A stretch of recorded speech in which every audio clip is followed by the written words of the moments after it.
He co-authored resources, materials, solutions for effective probation services, and others. Mr. John has a passion for community-based correction with bias to supporting youth offenders and persons with disabilities in the criminal justice system. He serves as the vice chair of Matter Children Education CBO that supports children with disadvantaged family with education to help them stay out of crime. He loves traveling and making new friends. He loves technology-based solutions and currently pursuing several initiatives on the same. He sacrifices himself to make the world a better place, using his philosophy of being grossly optimistic. So with this, I will hand over the floor to Mr. John, who will take us through his presentation. We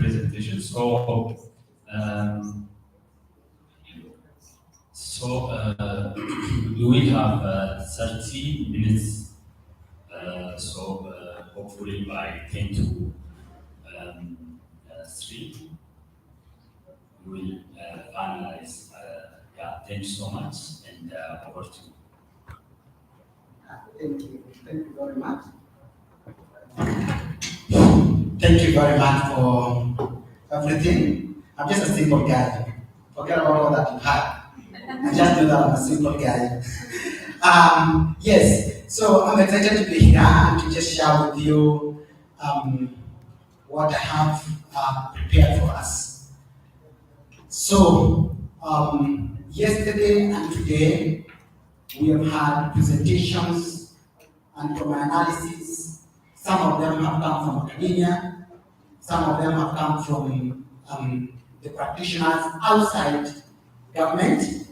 Now you will hear a presentation from inside government, okay, in Kenya, from an insider point of view, and I want to follow up on what Prof said in the morning. So my presentation is about what can you do after getting this knowledge, what can you do? So what I'm going to present here is about has happened or happens because I was exposed to access to justice for persons with disabilities in Canterbury for the first time, and that's how this came to be. So welcome to the presentation. Let's go to the next slide. So I'm going to talk about access to justice, and I'm going to use a case study. So mine is more of a case study, it's work that I've implemented. Yesterday I gave one case study for a case that I did before sentencing.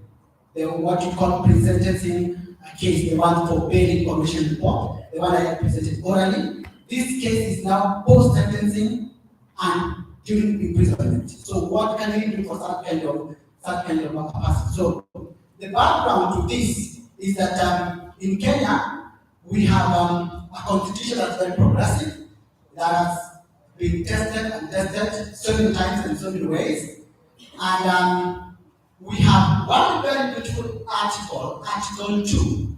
Article 2, 5, and 6 domesticates all international treaties to become Kenyan law. So I begin there. So once Kenya ratifies a treaty, it automatically becomes Kenyan law, and that is one of the beautiful things. And then we have now the UNCRPD that was signed in the month of March. 30th, 2027, and ratified on 19th May 2008. This is the background. And then we have another law, Persons with Disability Act 133 of 2003. That act is currently under review because some of the provisions in this act needed to be updated and now conform to the provisions of UNCRPD. Then we have the mental health policy. We have the mental health policy 2015-2030 that's transforming the way we look at mental health, and also that has also time to be a precursor to the implementation of the reviewed mental health act that's ongoing. And then we have the act that have worked with for the last 18 years, Cap 64, of that's Probation of Offenders Act, Cap 64, Section 4, that specifies that as we are preparing the report for our cases, we must give regard to the mental health status of the clients. So you already now know where I'm going to. So it's about persons with intellectual and psychosocial disabilities within the criminal justice system. Let's go. So, against that background, what have been the existing challenges?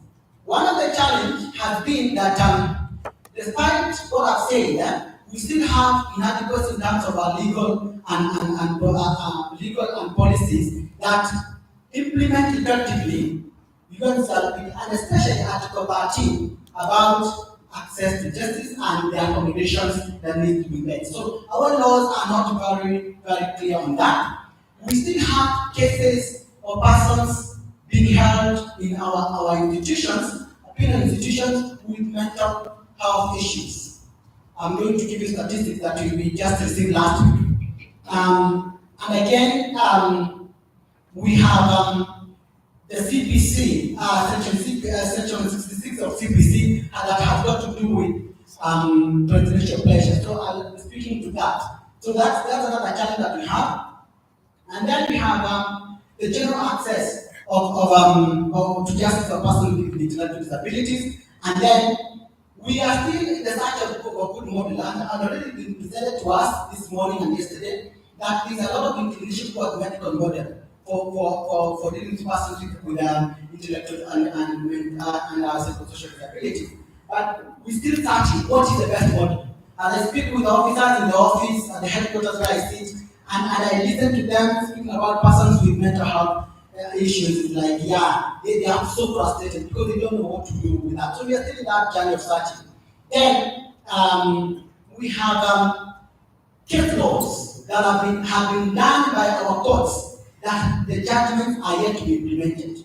So that is another challenge that we have. So despite the fact that our judiciary has been very proactive, there have been judgments that have not been implemented. Let's go to the next slide. So I present to us an opportunity.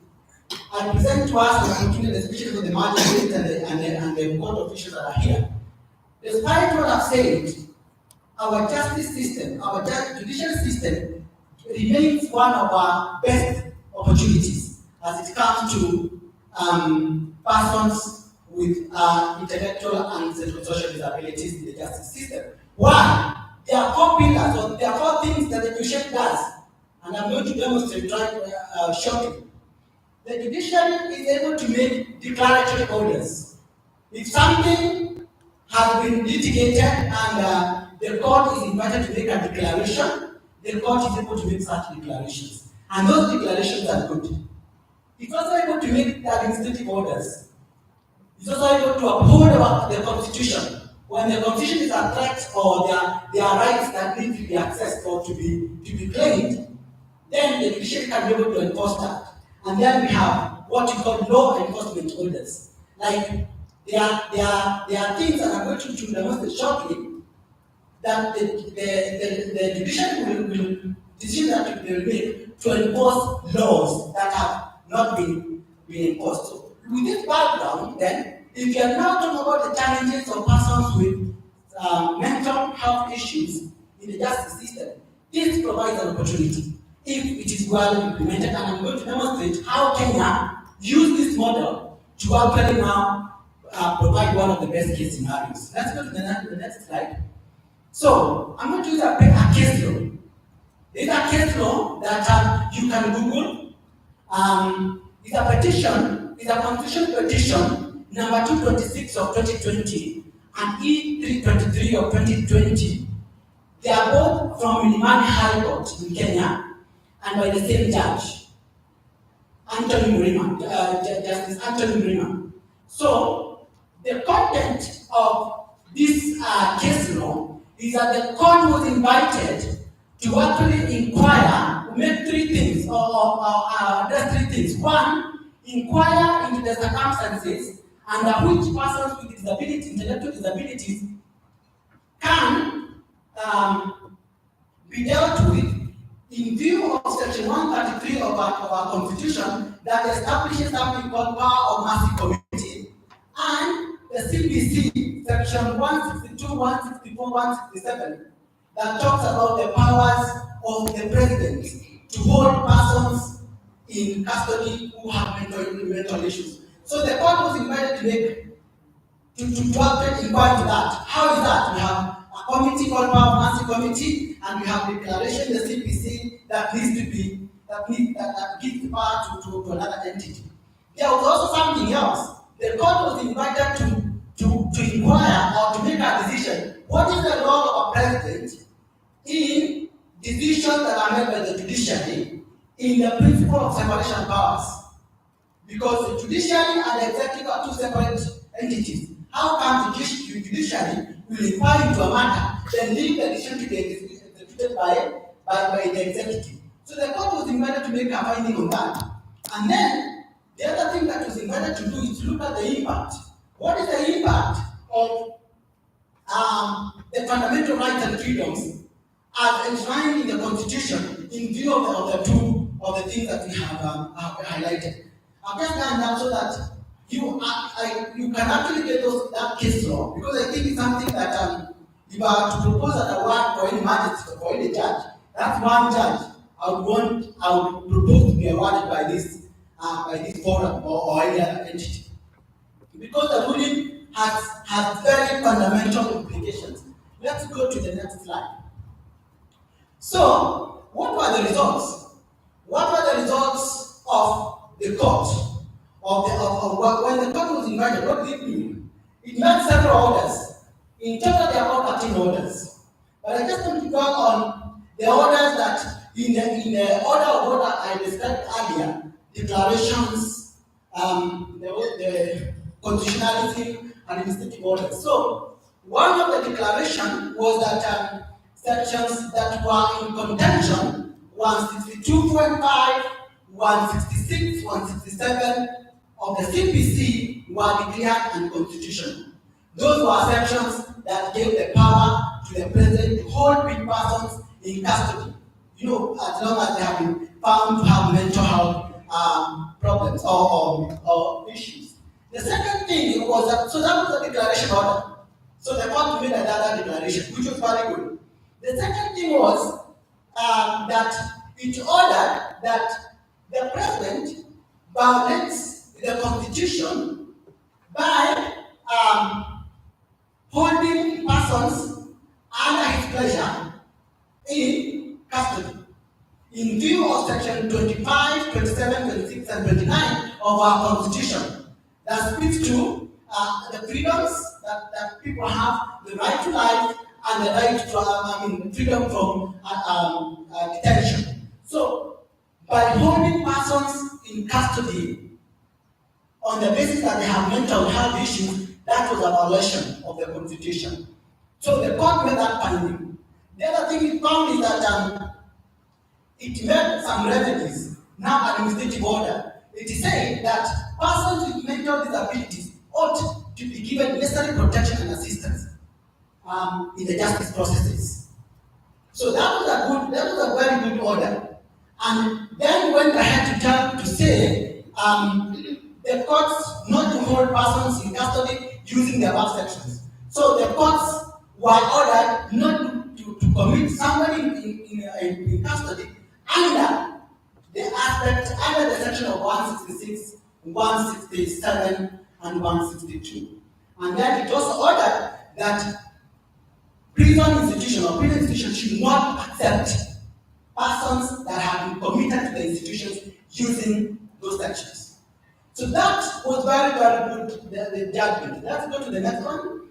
And then it also ordered that the section 133 of the Constitution and the purported powers to deal with persons or to have mercy for persons with mental health challenges was unconstitutional. Because as we had yesterday and today, mental health and intellectual health is not something that's curable. So there is no way that you're going to have somebody mercy on somebody whose status is that he has a condition that cannot be changed. So because of that, then it meant that the Power of Mercy Committee cannot exercise power of mercy on persons with intellectual or psychosocial disabilities in the penal institution. They have to be dealt with away from that. They should not be subjected to that. And then those who are supposed to who are holding persons under that section, those people had got to be taken back to the trial court for a decision. Remember, most of them had been there, like I'm going to show you a case of somebody who had been in custody in prison for 9 years and a PNP. And all of them ordered to be taken back to the trial court for decisions to be made. And that was very good. And then the ones that in court, measures after the court make measures considering the mental status. Now, that's what I've highlighted in that point is actually now the Prohibition of Offenders Act, 64. So it then called the court to actually go into that act and see what it can use in that act. And then now, the prison facilities were directed to inform the court if you are able to execute these orders. So a combination of orders that were constitutional, upheld the Constitution, orders that were administrative, and orders that were declaratory, then what they lead to. Let's go to the next slide. What were the, now E23, E323, that petition, because the petition 226 had come earlier, in 323, the orders had not been executed. Those orders that have been enumerated had not been executed. So somebody went back to court, to the same judge, and informed the judge that had not been done. So in year 323, the judge or the court reaffirmed the orders of 229 and gave no further orders. So just reaffirmed the findings of 226. Let's move to the next slide. So now I want to give you a brief. This slide I had this morning because I had omitted it. Because now, after the court alluded to probation officers or a report to be prepared by probation officers, then now I saw the actions that were done, and therefore now I want to talk about probation. Briefly and very shortly, probation is a national government service. It's domiciled within the Ministry of Interior under the State Department for Corrections. So it's a national service for the government for the countries that have involved units. And then we are found in every court, in every children's court, magistrate court, chief magistrate court, and high court. We are not in court of appeal, we are not in Supreme Court. We are not in civil cases, we are not in civil courts. So we deal with criminal courts. What's our work? Our work is to provide the court with reports. This morning there was a reference to the reports that are taken to court not being very standard, very up to the standard. In Kenya, those reports undergo a lot of scrutiny. So what do? We provide reports to court and penal institutions for dispensation of justice. So that's our court. So what kind of reports do? We have an array of reports. One of them is what we call social media reports. These ones are mostly for high courts. So the court wants to understand the matters or the circumstances around a case, not for any recommendation, but just for understanding the issues. So they order for social media report. So we prepare the reports, give as much details to the court as possible. Then leave the court with the information to make the decision. Then we have the bail information reports. For those who have gone to court for the first time, they have not they cannot be able to raise bail and bond. Then probation officers come in, they prepare bail and information report and tell the court, give the court for them to consider. We also have what you call now pre-sentence reports that come at the end of the trial period, and the court wants to make a decision. So we do prepare those reports that help the court to make a decision whether to put the person in custody or to put the person in community-based orders, community-based sentences, that's probation or CSO or community service orders. Then we have what we call POM reports or POM reports, power master reports. I did mention about something with power master. And then we have special category reports. This we have an office in the holding unit called Madari Psychiatric Unit in Kenya, where we hold persons with mental health issues. So within that center, we also have a probation office, and we help the courts to by preparing special category of offenders reports that the court use to make decision about those persons. We have something called victim impact reports.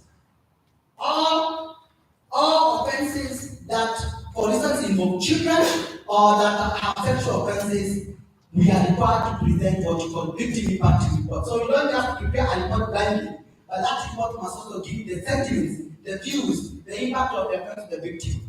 We also have we also do assessment and classification reports that's within ourselves. What are programs? We have probation program, that is where we do counseling and negotiation support for those who are put on CSO or on custodial. We have community service where they come and work in community. Then we have 9 probation institutions, especially for the juveniles and young offenders. And then we have aftercare where I belong. We have a directory there. Then we have crime, community crime prevention and victim support. Rushing through that, because that for the sake of those who would like to know how our probation system works. Let's go to the next slide. So what did we do? We go back to our case. What did we do? So with the court's ruling, it was now time to implement the court's decision. So the first thing was our maximum court, our maximum prison, community maximum prison, wrote back to the court where I was working, that's Canada Law Court, and presented a case of a person who was held under PP. So when the case came, the court, the Chief Magistrate Court in Makadara, ordered that we prepare a social inquiry report in line with the court ruling. And when the report came when the order came to the office, I was given the case. I had just come from category where we were in the convening in 2022, and I had been told about access to justice for persons with intellectual and psychosocial disabilities, and we had talked about accommodations and what we need to do. So I even told my boss, give me that case, I'll work on it. Then the next thing was, I did a social inquiry, and I determined that I needed to apply Article 13 of UNCRPD on accommodations. So, what accommodations did we give somebody who's been in prison for 9 years for the offense of defilement? So, on speaking with the person, I realized that he's this person whose the intellectual disability was such that his sense of rightness or wrongness was not there. That kind of understanding was not there. He's a person who tell, did you do this? Yes. Did you do this? Yes. That kind of a thing. But the issue of saying whether it was right or wrong, that was not there. So that's what I found. But then I found he also had a young brother, who had tried very much to explain to the courts and the justice system that his brother had grown up with some sort of disabilities. In fact, as he was growing up, the family had tried to look for solutions. And Payal knows this. They had gone to the witch doctors, tried to find out what the problem was. They could not find anything. No one listened to him. No one listened to what the story was giving. I found that was the case. And then he had spent 9 years in prison. awaiting presidential pleasure. So I asked, what should happen? What kind of accommodation should happen here? I argued that we put people on probation, not necessarily because they have some intellectual disabilities or any kind of disabilities. So I said, even my client can be able to benefit from probation. Let's move. So I did propose probation, and this is one of my best photos. The day after I left Zambia, when we were training with Bruce and Sabuni, I went back to Kenya and I saw the guy in the building with his brother from prison after 9 years because they had been put on probation. That was one of my highest moments because the court had agreed with my argument. But then I asked, what are his needs? What kind of supervision am I going to do? I don't have an offense that I'm going to actually rehabilitate him from. This is his nature. So what does he need? Then I realized my supervision had to go to focus on his needs. And I remember Diana saying in the morning, accommodations can be based on procedures or the needs. So they could be valid. So I decided the biggest need was, let's move to the next slide. The biggest need for my client was a place to live, a place of accommodation. Because at his age 53 years, he did not have a home, but there was land where he had come from. Now, I'm in government. I don't have the money to do that. The government doesn't have the location. That's why I activated the networks. Payal is here, she's smiling from far. Because I told them, and we worked together with Payal's organization, that is KAI, Kenya Association of Intellectual Handicap, and another organization called ICE, or SIA, and together through that network, we were able to put together resources and we were able to build for him a house. So that is me breaking the ground for his house. I was very proud.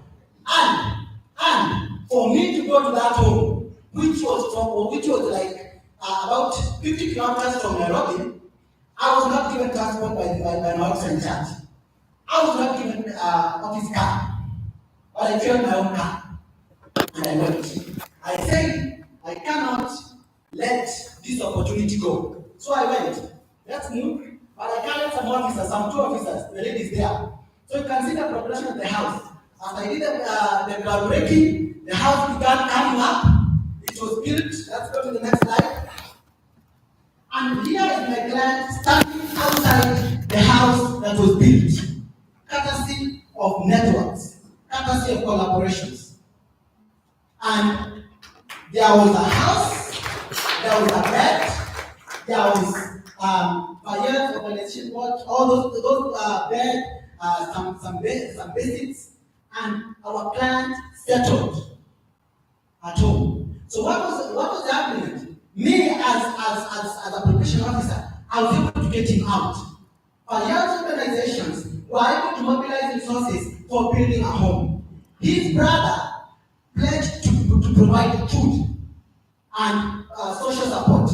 And that's how our client is still settled in his place of where he lives. That's law. So what are the lessons? What are the lessons that we learned from this story? One, constitutionalism.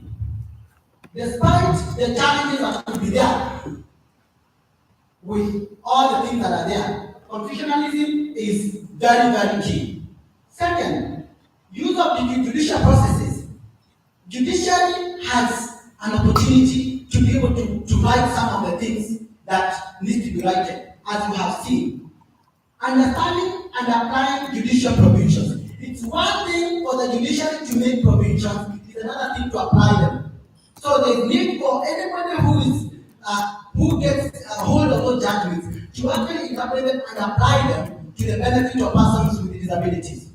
Partnerships and collaborations. I need not say more because it's demonstrated. That worked. And then capacity building. The success of this case was because I had been exposed to the issues to do with access to justice for persons with disabilities. Had I not been exposed, this case would not be. And there are many officers in Kenya probation, they are still wondering how I went, and how what convinced me to do it. Capacity building is key. Then, cultivating community support. We cannot do this work of supporting persons with disabilities on our own. We need community support. The next slide. So, after all that, what is the status right now? I'm looking at my clock and the time is running. One is that we do not have commuters or persons with intellectual disability in our penal institutions on the basis of PNP. That stopped with this ruling. So now what in Kenya is doing is applying that section. The second thing is that anybody with who has been convicted with mental or intellectual disability, they go to prison with a definite sentence, either 1 year, 2 years, or 3 years, not blanket period in custody. Then capacity building of officers. Just last week we finished what we call Correction Service Week, where we were talking about mental health for 1 week. That was an initiative of the State Department for Correction Services, just talking about mental health and what we can do about that. Then the review of the Act is ongoing to be able to strengthen our role as probation officers in that time. In the lives of persons with disabilities. We call them, together with children and youth, as special needs offenders. That's what we call them. And then we have a new focus on persons with intellectual and psychosocial disabilities in the justice system. Just in July, I presented this case in an international conference that was held in Kenya, held in detention by ICRC, International Red Cross, the one for Red Cross.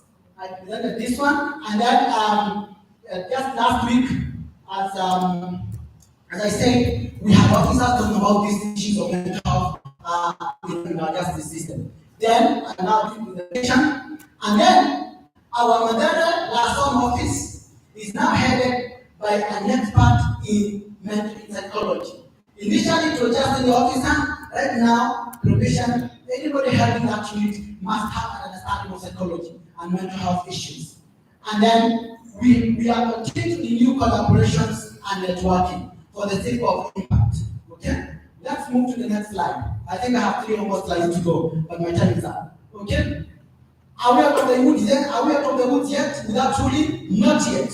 Not yet out of the woods. Just last week we were informed that we have 110 persons convicted in our prisons, but they have mental health issues. Okay? We are 1 in 7 being helped. For me, those are too many. We should go to an extent where we have 0. We should go to an extent where we have 0, but we're getting there. We also don't have very good disaggregated data. I'm a person who loves data and using data for decisions. We don't have very good disaggregated data. We still rely on medical approach. We have had that in the morning. We had that even yesterday. And then complexities of managing persons with mental health disabilities. How do we bring in the issue of community on this? How many 2 minutes? Start. I finish, okay? The last slide is coming. And then in adequate capacity of probation officers, we still need to build capacity of probation officers in Kenya for this. And then adoption of supporting the district service regime in the counties. Our counties fall in the view of the mental health policy. They are supposed to play a role in this time, but we don't have that good illustration on that. The last slide. Let's go to the last slide. This one. This is the last slide. So if I am to leave this convening, what will I tell you? This is what I will tell you. That among the lessons, we found there's need for focus on constitutionalism.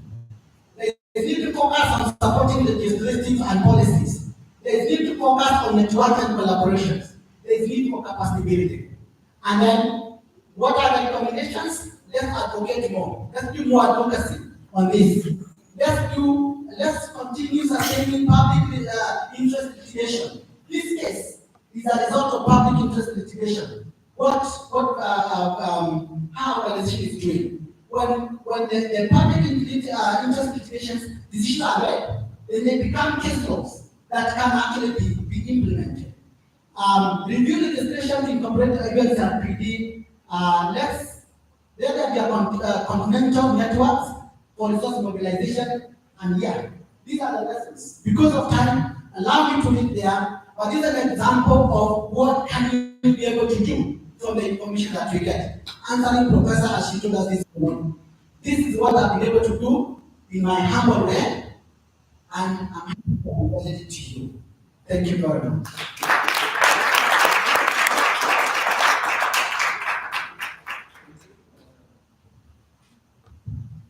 I think there are two or I think let's take two questions quickly, and then we'll go to the next presenter. Okay. Thank you very much for the presentation, very insightful. So my question relates to the issue of detentions that aren't directly linked to the presidential, what is it called? Presidential pleasure. So we were involved in a project, I suppose, with the Kenyan organizations based on the intersections or the impact of the criminal justice systems, how they treat petty offenses, and how people with disabilities get caught up in the system. So some of the findings were that people with disabilities get arrested for, I don't know, maybe urinating in the street or one of those things. But because the criminal justice system wasn't tailored to deal properly with them, you would find that any other person might be ordered to pay a fine or get a what you call discharged or whatever. But a person with an intellectual or social disability would be convicted. They would not face trial because, there has to be that determination whether or not they are fit to stand trial and all of that. So in that project, there were about 4 people that we identified that had been kept in hospital for a long time. And nothing was happening. There was no prosecution, there was nothing. So we had to then assist the organizations to then make applications for habeas corpus to actually bring that report to them. So at the end of the day, for those 4 cases, all 4 of them, eventually the state did not prosecute. And because the organization we're working with is an organization that does rehabilitation and all that, they were then able to assist with getting them to be with their families and things like that. So my question then is, that kind of situation, has it been resolved? What are the steps there to resolve that kind of detention, which isn't directly linked to the case that you're talking about? Thank you for that question. Thank you for that question. I think that's a big problem, and yesterday I gave an example of what happens when someone who has intellectual disabilities is in the system and no one is recognizing that. I gave that example of the intervention. But if you look at the ruling, and I really propose that Diana has this case law.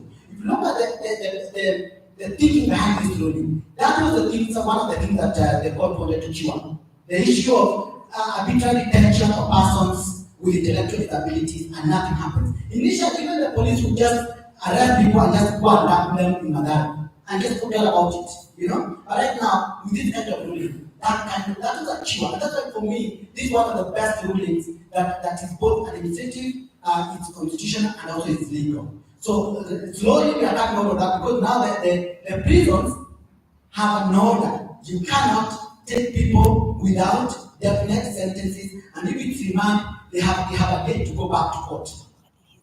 Yes. I apologize for not following instructions. I don't have a question. I just want to say my stance from this morning has been changed.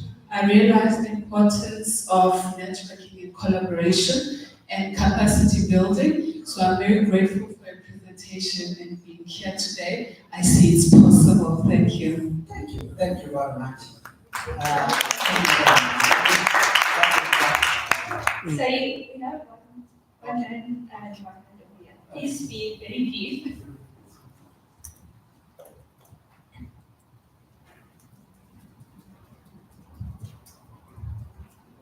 Thank you very much. My question pertains to petitions 226 of 2020 and E323 of 2020. Yes. I understand E323 of 2020 was a follow-up. Yes. On the technology. Yes. Yes. Now, let's suggest after E323 2020, there is no implementation again. Would there be a room maybe to approach the question of conduct of court against the respondents in the petitions? And if so, what would be a deal? Is it criminal contempt of court or still? Because a year down the line, there was no implementation which then necessitated E323 Now it's 2024. Let's suggest there is no implementation again. Yes. What will happen? That's a dilemma that I don't know what will happen, but I think that's why now organizations are doing PIL, public interest litigations, would come in because we actually now cite this ruling and actually ask for enforcement. They may not go into a whole trial again, just ask for enforcement, and the court will just enforce what is it that is in the PIL. It is in that case. So maybe me in government I may not be able to do that, but I know, and that's why network and collaborations are very key. What I cannot do, another person can do, and what they cannot do, I can do from my hand. Right, thank you. You've just concentrated on the intellectual disabilities. What about other types of disability? That's first question. And the second question, you've been touching on collaboration and networking. Who are you collaborating with? Thank you. Okay. In our justice system, rarely will you find persons with visual and physical disability in the justice system. They usually somehow they don't progress. But intellectual and mental disabilities are very hard to detect. So that's why they progress all the way. And also because of the fact that there are people who use the intellectual disability for their own gain, like the families that would like to take somebody out of the system for the sake of inheritance and all that. But the others, we have the Persons with Disability Act that is very vocal and that's that actually has been able to cater for them. Now, that was the first question. The second question was that? Oh, my networking. For this project, we worked with KAI, that was Kenya Association of Intellectually Handicapped. We were working with another organization called African Institute for Child Studies because we were in consortium with the organization. And then I think also Australia was also part of that consortium. I'm still looking for more partners because if we need to do, we need to do a lot of training, a lot of capacity building for all our other people to have this kind of knowledge that I have. May I say thank you very much for listening to me and giving me your attention.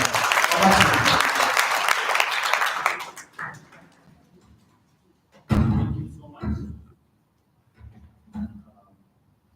Can you hear me? No. No. Okay. What happened? Yeah, I think. Can you hear me now? No. Thank you so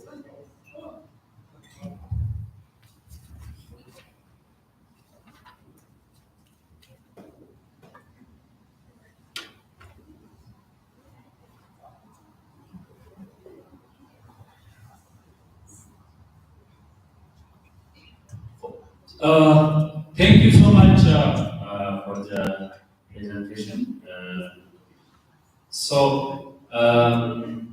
Before we go to the next presentation, just we have announcement. We have sent out evaluation forms to your email. We humbly request you to fill out so that we know the added value of this convening. So with this, we have come to the final presentation of the recent developments. So now we'll hear recent developments and lessons from Zambia. So that will be presented by Mr. Philip. So Mr. Philip Sabuni is the executive director for the Paralegal Alliance Network, for short span, Zambia. He is a human rights activist with 20 years of experience working around access to justice issues in Zambia.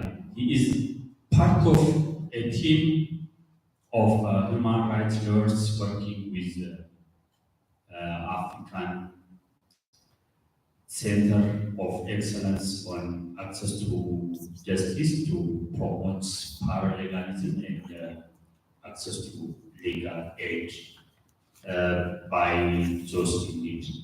He has attended training in mental disability law in practice at the Central European University during the summer school in Budapest, Hungary.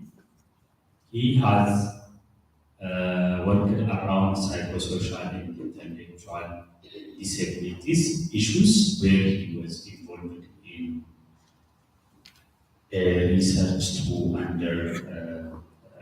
understand the interaction between person with psychosocial and intellectual disabilities and the criminal justice system in Zambia. He coordinates prison work around migrants' rights and has been working with paralegal disability advocates and law enforcement officials to raise awareness on human rights through training.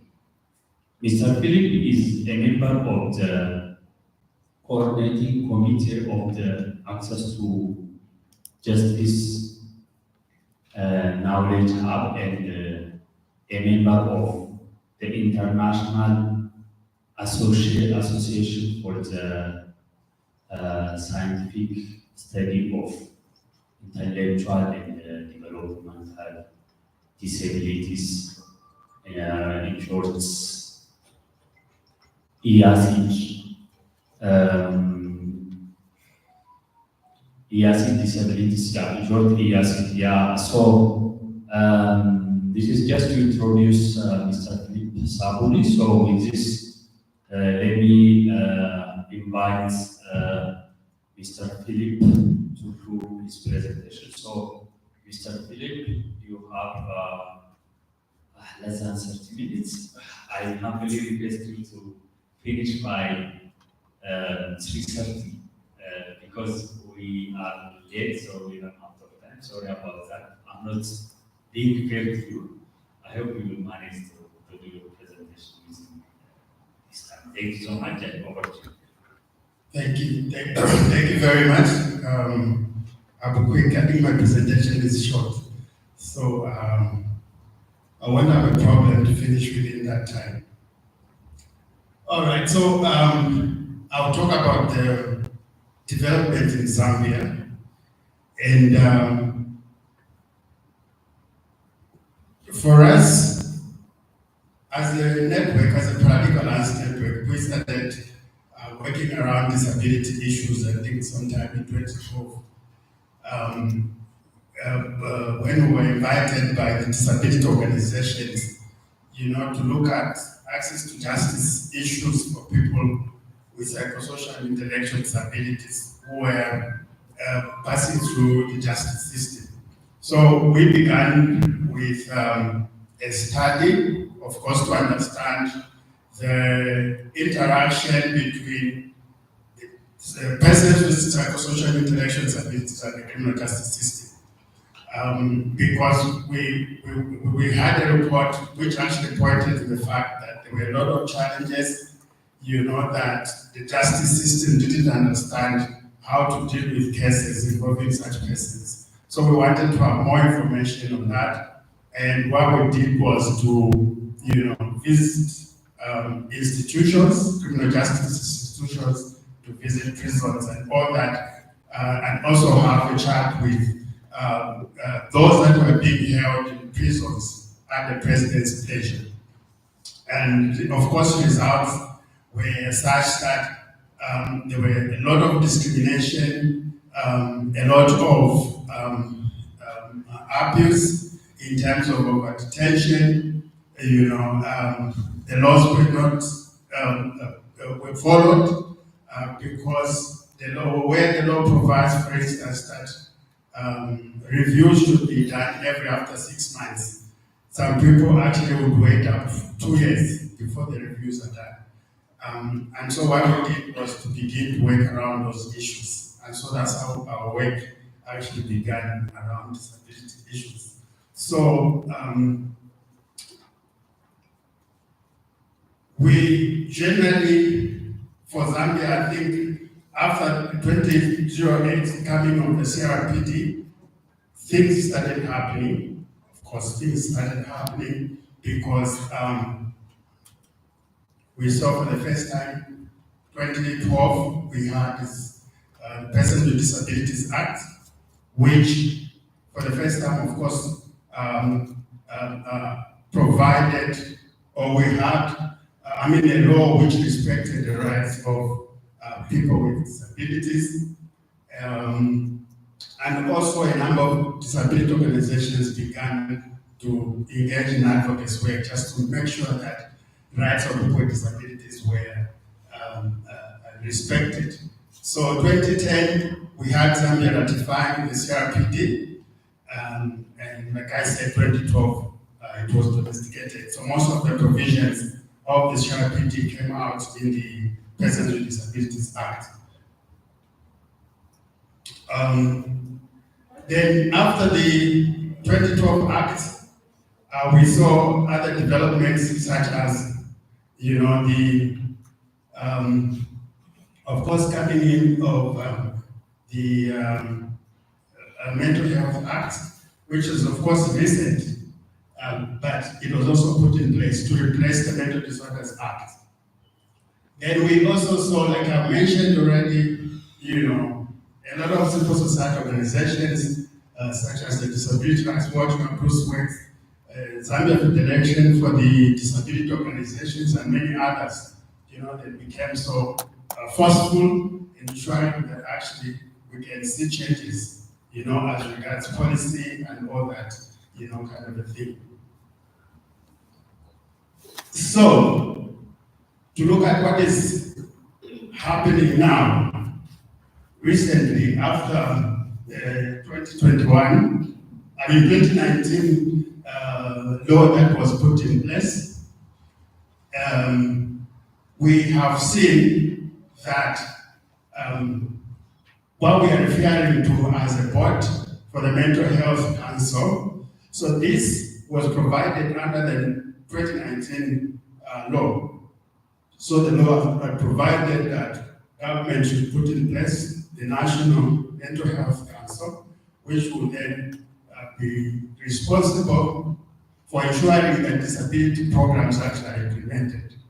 But then there was a need for this, for the board to be put in place. And we didn't see the board from 2019, when this law was put in place. So through advocacy work, the board has been put in place, and we are told that the board has even started sitting. So that's one of the new developments. And then also another thing that is happening is the development and implementation of the community-based health, mental health services programs that are being carried out. The new law also has provided that there should be a lot of community-based services as regards mental health, because some people fail to go to these facilities that have been designated, or these facilities actually are far from the community. So there is that, or there was that recommendation, and of course it was provided under the new law to making sure that this can be done. And of course the latest information is that Ministry of Health has started doing that. They have partnered with Ministry of Local Government, where groups called Ward Development Committees and Community Health groups actually do some work to making sure that they raise awareness on mental health to some extent. And then, of course, the issue of decentralization of some services. So we are coming from a situation where only the capital city or the provincial offices would actually provide mental health services. But we have a situation where services has gone as far as to the districts. Of course, not all the mental health services, but some services are being provided at the district level, which is a good thing.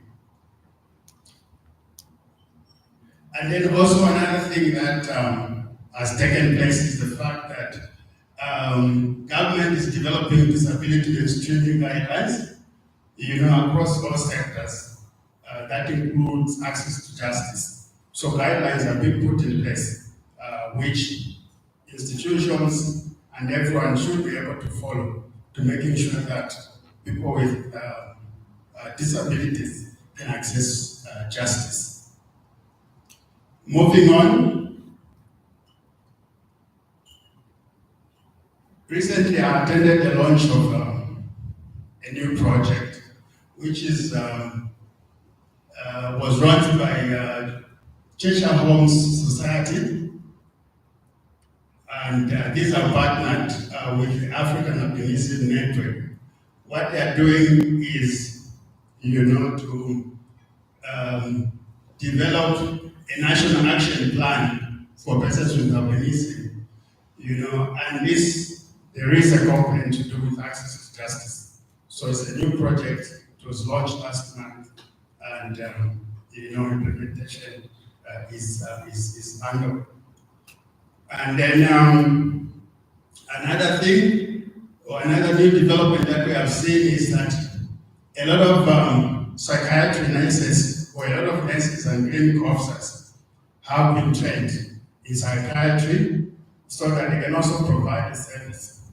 Because in Zambia we have a lot of nurses and we have a lot of clinical officers, if you are going to compare to medical doctors. And if you have to compare also with psychiatrists or doctors who qualify as psychiatrists, the ratio is just 2 parts. So we have very few who actually qualify.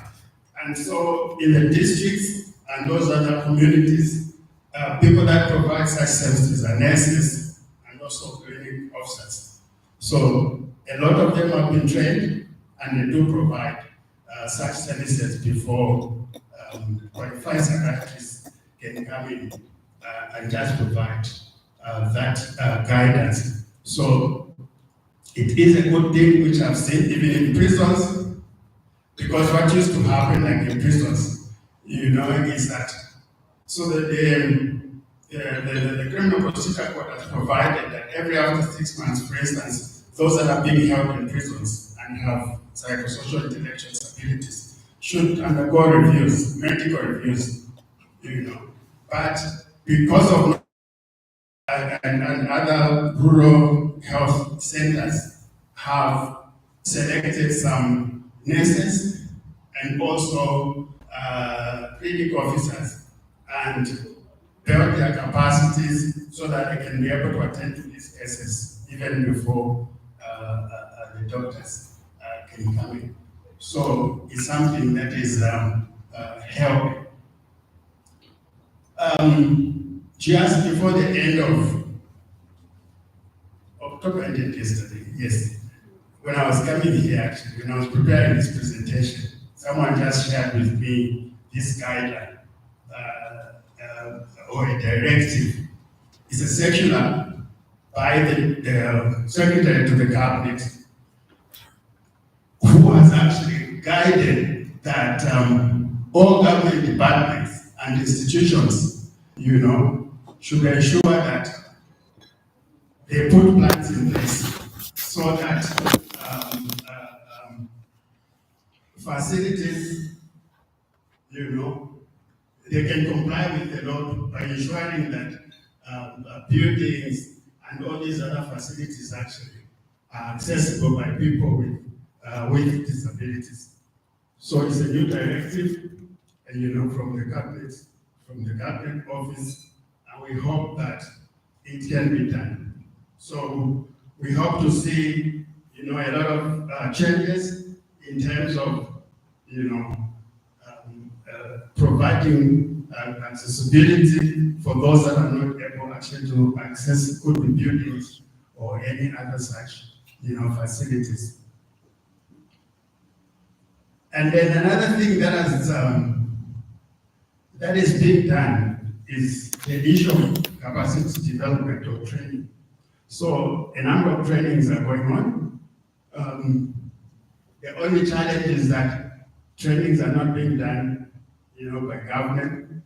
Mostly they are done by civil society organizations like ourselves when we raise funds from, outside donors or outside funders.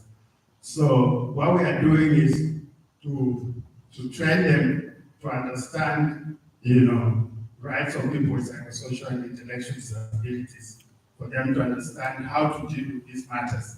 Because, it's something that we have seen that they struggle, to deal with such persons. So we do these trainings, involving all the key justice institutions, the police, the courts, the prosecutors, the defense lawyers under the legal aid board. So these trainings are done. And for us as Paralegal Alliance Network, we have had a project actually where we even had a chance to invite colleagues from outside. Mr. John here, who just from speaking and has been to Zambia to just, help us conduct those trainings. Dr. Msipa has been, with us as well, to ensure that we really build capacity of these justice officials, like all that. But also we have been able to train, paralegals. We are doing paralegal trainings, so that they are equipped on how to deal with cases involving people with such disabilities. And these trainings are ongoing. My colleagues, I think even you have been involved as well, Victor and Bruce as well. So we go out in the provinces to just conduct those trainings. And another thing, of course, advocacy work has continued. We continue to speak, making sure that things keep improving, and all that. Because even if we have seen new things happening, it does not mean that everything actually is in place as we would want it to be. Okay. Maybe before I can talk about what has not worked well, just to say more on the 2021 law, which my colleagues, I think all of them did refer to it, and all that. So before 2019, I think I mentioned in my introductory remarks that we had very bad laws. For instance, we had the Mental Disorders Act, and this Mental Disorders Act actually had, I can mention two provisions. For instance, one of them which referred to was idiots in this house and the like. And it had to take CSOs and other disability rights, advocates to go to court, to challenge that particular law. And 2017, of course, the court had to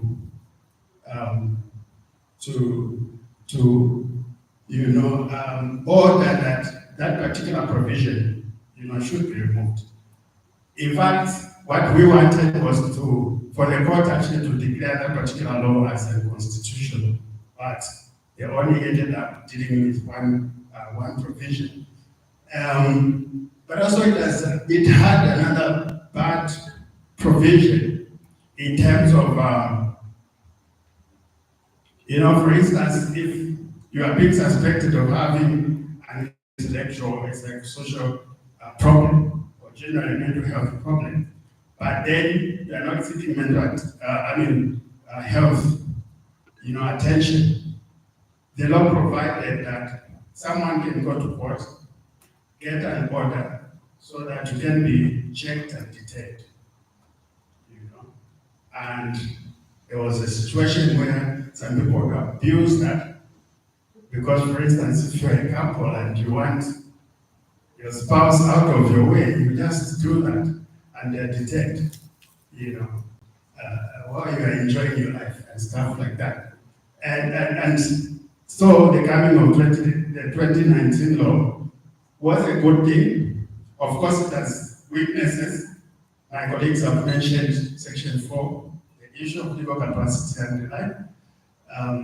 But it has a lot of progressive provisions, which is a good thing. Okay, so let me move on to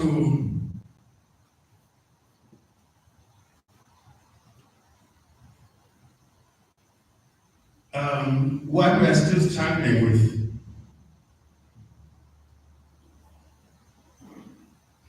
Okay, so assessments of those that come in conflict with the laws. A medical assessment has to be done before this person can appear in court or can stand trial. So, what the law provides is that this person should actually be transported. So you can imagine you have to be taken from whichever place where you come from, to Lusaka, where the center is, for you to be assessed. And after the assessment, taken back to your location, where you should actually go and appear in court.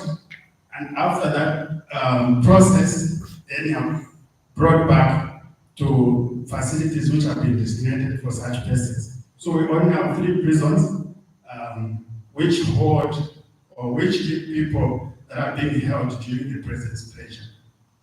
And the assessment has to be done in Lusaka. Of course, the reason is that the government does not have psychiatrists in these far places, in the other provinces. So you have to be taken to Lusaka. And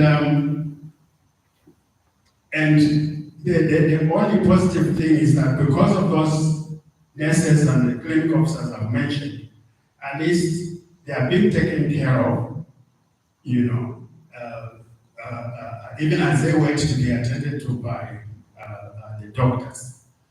But getting to the other point, we have very few psychiatric doctors, very few actually, because even those, like the new ones which have been trained, most of them actually have left government because they found other opportunities, where they are being paid well and all that. So they have come out.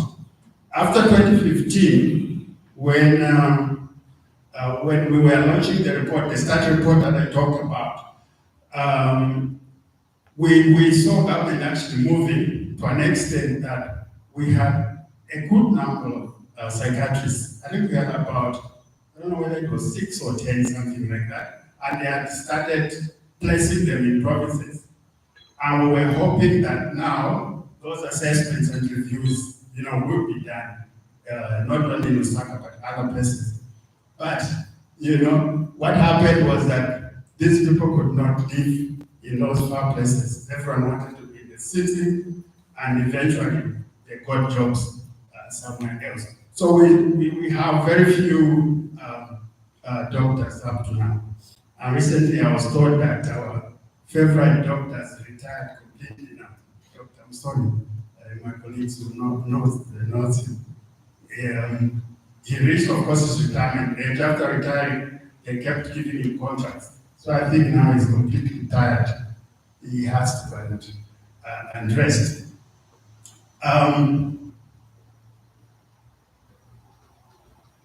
Okay, the last point there, I think Victor talked about it, as well. So we still have a situation where, as long as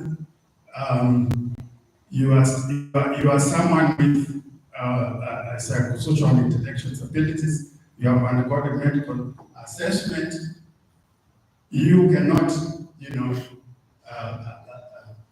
give evidence in court, so you are sidelined from court.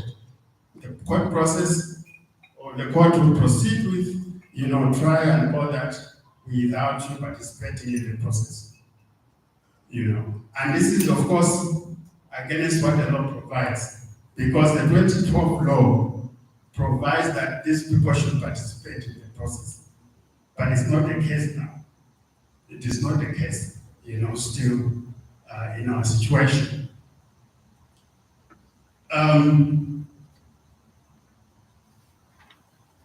As I finish my presentation, of course, a lot of progress has been made in our situation, to align ourselves with the CRPD provisions and all that, or to respect rights of people with disabilities.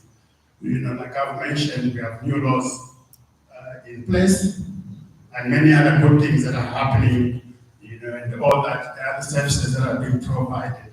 But of course, we still have challenges, like I've mentioned. Some things have not worked, and we're still struggling, making sure that actually get these things working. But also to say that a number of things are being done.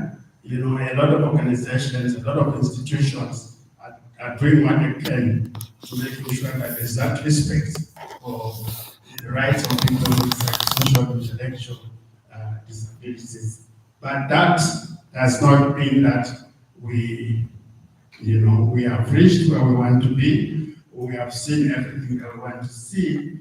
It just calls, for us to continue advocating, continue engaging with government, continue speaking, so that we can see, more improvements. So that's that. From me, from Zambia, I think that's what is happening, and all that. Thank you very much. Thank you. I think we can receive some questions.